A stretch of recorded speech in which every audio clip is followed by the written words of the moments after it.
The hallway light hummed, a nervous, fragile sound like a string about to snap.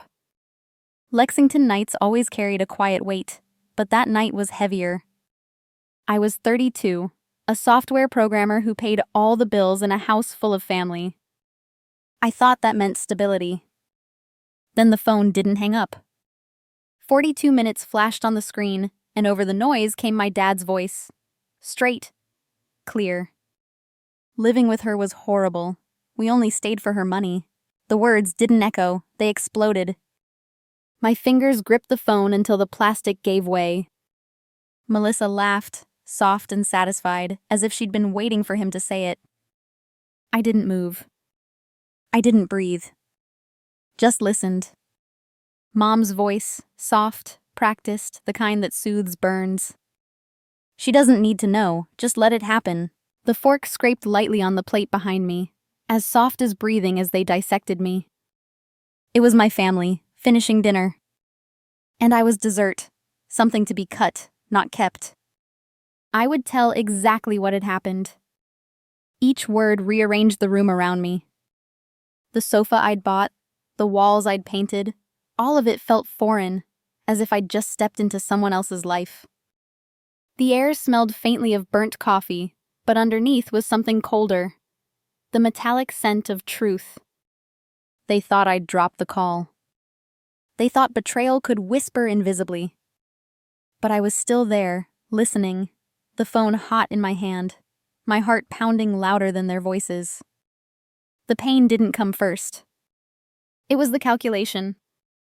What did they mean when they talked about money? And how long had it been true? The light echoed again, steady, relentless. If the numbers cut deeper than the oath, stay with me. And if you've ever learned the truth the hard way, touch your heart, watch, and don't look away. What happens next is worth listening to. By morning, the air felt thinner. Same house, smaller oxygen. The kitchen smelled like toast and bacon, same as always. But every move was performance.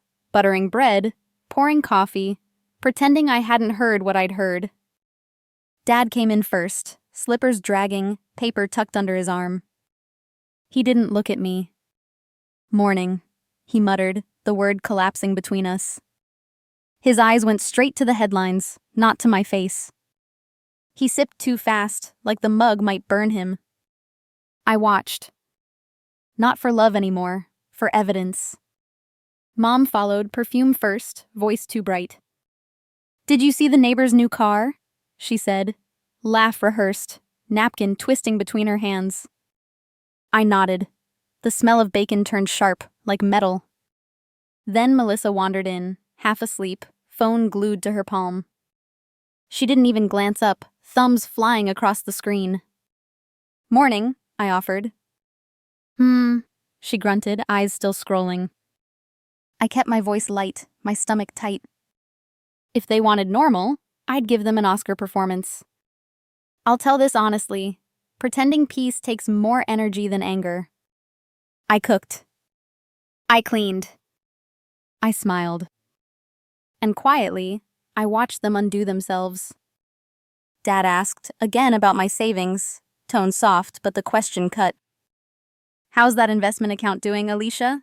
I said, "Fine," changed the subject. He looked relieved, like a fisherman whose line hadn't snapped. Mom filled the silence with chatter, unpacking shopping bags that glittered with logos. "A little treat," she said.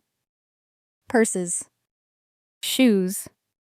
A scarf that cost more than my car payment. Her laugh rang like glass under pressure. Melissa sprawled on the couch, phone glowing blue against her face. I asked, "Any luck with your designs?" She didn't look up. "Busy," she murmured. Busy doing nothing. That was the moment I started keeping notes, really keeping them. Dad avoids eye contact, Mom overspends, Melissa uninterested. My fingers trembled, not from fear, but focus. Each note felt like a heartbeat recorded. Each entry, a pulse of betrayal. Paper cut the quiet. By Wednesday, I couldn't ignore the pattern. Dad circled back to my paychecks. Mom's spending spiked. Melissa peeked at my laptop, claiming she was checking the weather. My trust rewound itself line by line. I remembered dinners, birthdays, Christmas mornings. Their smiles now felt like receipts, proof of purchase I hadn't meant to sign. Christine's words echoed from last week, protect yourself. I hadn't told her the new part yet.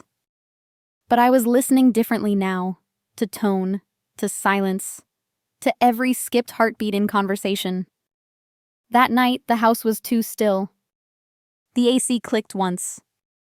I scrolled through my notes, added one more line. They think I'm clueless. I looked at the door to my office. Behind it waited the bills, the numbers, the real story. I wasn't ready to open it.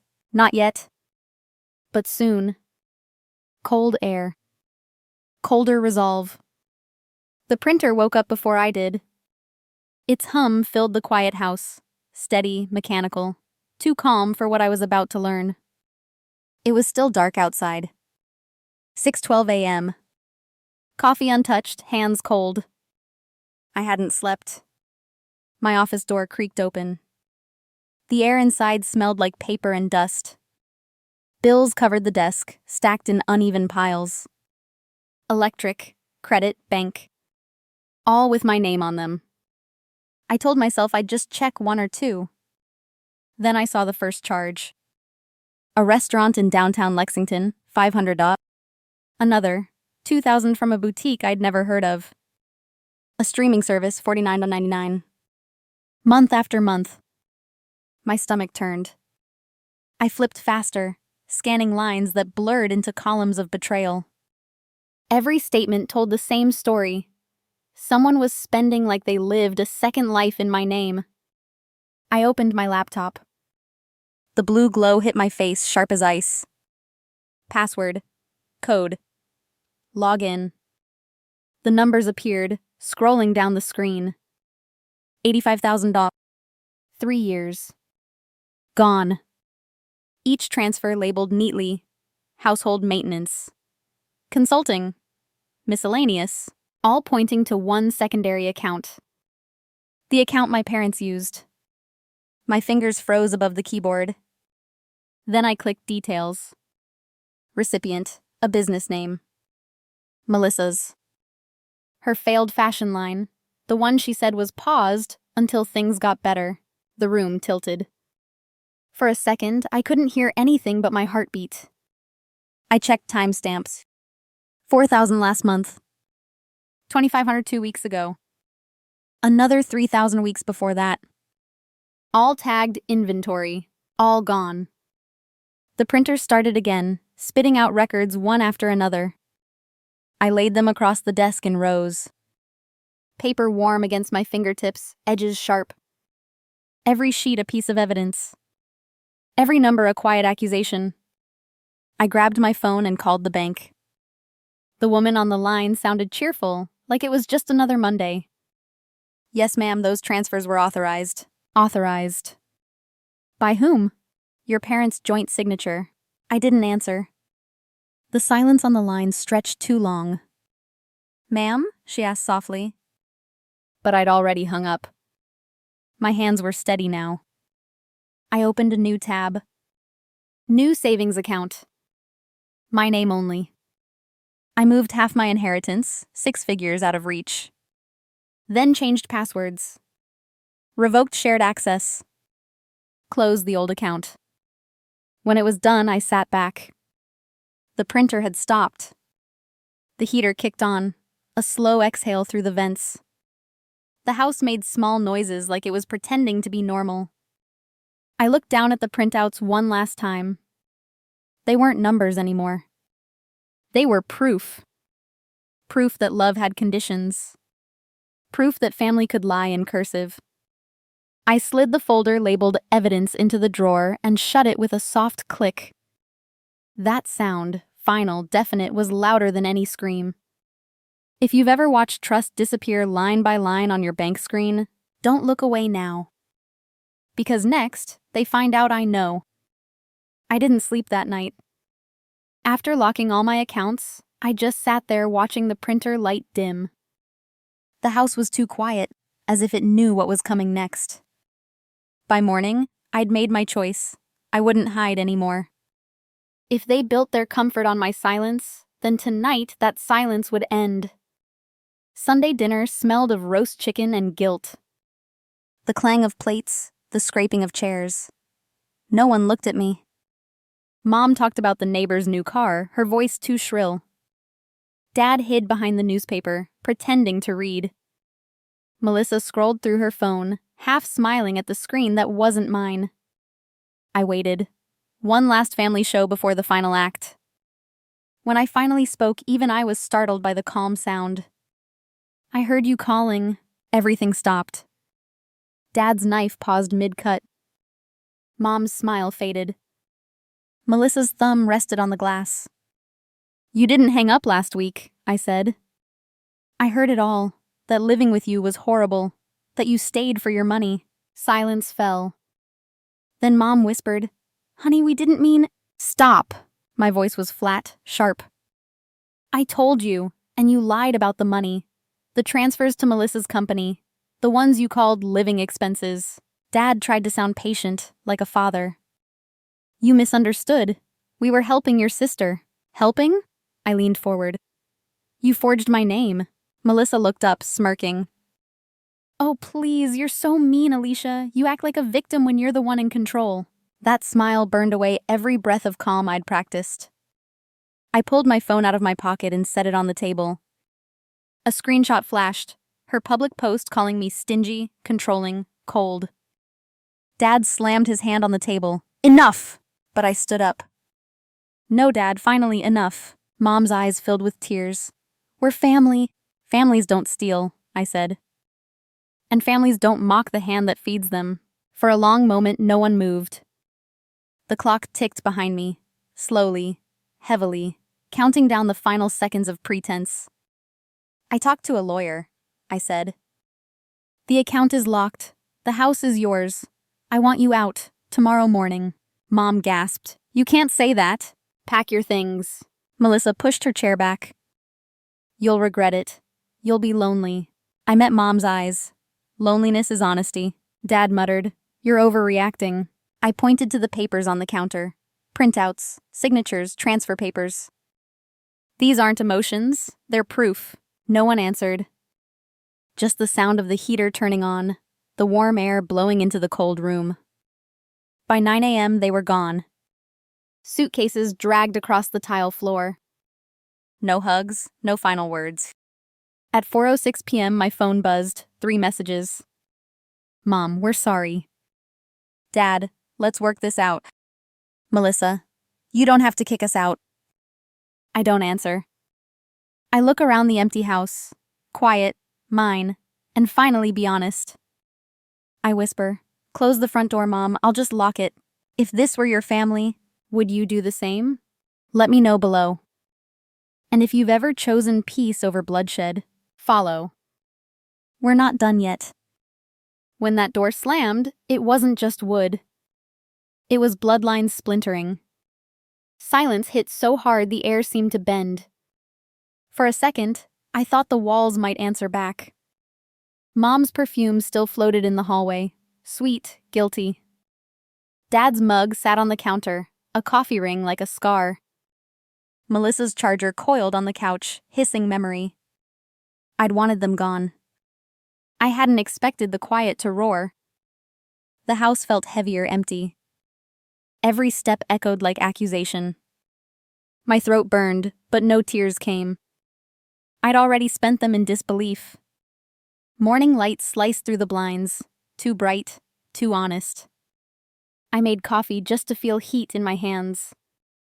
The phone buzzed. 3 names. Mom, we're sorry. Dad, let's talk. Melissa, you didn't have to kick us out. My pulse jumped, but no. Love shouldn't come with a ledger. I let the phone ring until it died. By noon, I was in a lawyer's office downtown. Air conditioning cold enough to sting. The lawyer's pen moved fast, sharp against paper.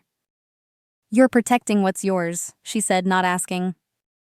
I nodded, jaw tight. When the last form clicked shut, she added quietly, "You ended the pattern." That word, pattern, cut deeper than theft. Because patterns hide inside love. They feed on guilt. They look like family. The next weeks blurred. I worked, slept, avoided mirrors. Every creak in the house sounded like someone coming back to explain. No one did. By the second month, I listed the house. Lexington wasn't home anymore, it was evidence. Rooms held echoes, not warmth. I signed the sale papers with a hand that didn't shake. The apartment downtown was smaller, clean, bright, unapologetic. White walls. One key. My key. Light poured in through wide windows, touching everything I owned. I could breathe again. I filled my days with code and caffeine. Numbers never lied to me. Each solved bug, a tiny victory over chaos. Christine came by one night with takeout and an old playlist. She looked around. "This place suits you," she said. Her voice, steady, kind, made the air lighter. For the first time in months, I laughed without flinching. We ate, joked, remembered who we were before betrayal learned our names. No pity. No advice. Just peace. Weeks later, a coworker mentioned my parents. They'd moved into a cramped apartment across town. Dad clocking hours at a hardware store. Mom selling jewelry online. Their empire built on my generosity, gone.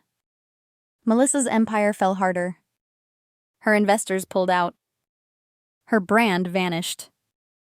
The same followers who once praised her turned away. Her feed went dark. I didn't cheer. I didn't curse. I just exhaled. Justice doesn't always sound like gavel hits. Sometimes it's the silence after arrogance collapses. At night, I'd scroll through old photos, birthday cakes, family vacations, smiles I can't believe anymore. Each image whispered a version of love I'll never return to. That's where forgiveness started, not with them, but with me. Forgiveness wasn't mercy. It was extraction. Cutting out the rot without killing the root. One night, I stood by my window. The city hummed low, steady. I whispered their names once, soft, final. Then I closed the blinds. On my laptop sits a folder labeled Truth. Inside, bank records, messages, screenshots. Not vengeance, evidence. Proof that trust needs witnesses.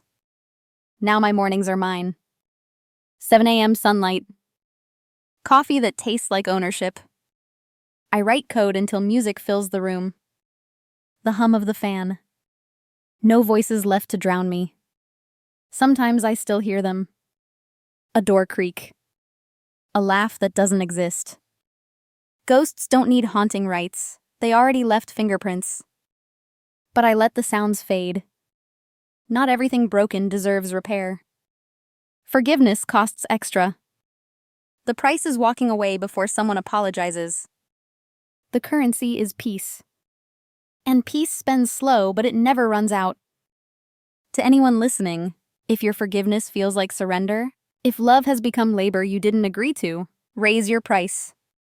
Protect your worth. And if you're standing where I was, heart racing, hands shaking, realizing they never loved you right, hear me. You can leave.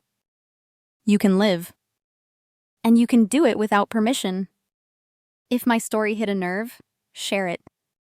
If it reminded you of your own silence, break it. Follow this channel. Tell someone the truth costs less than pretending. Because surviving isn't luck. It's skill. And you can learn it. If this helped you breathe, pass it on.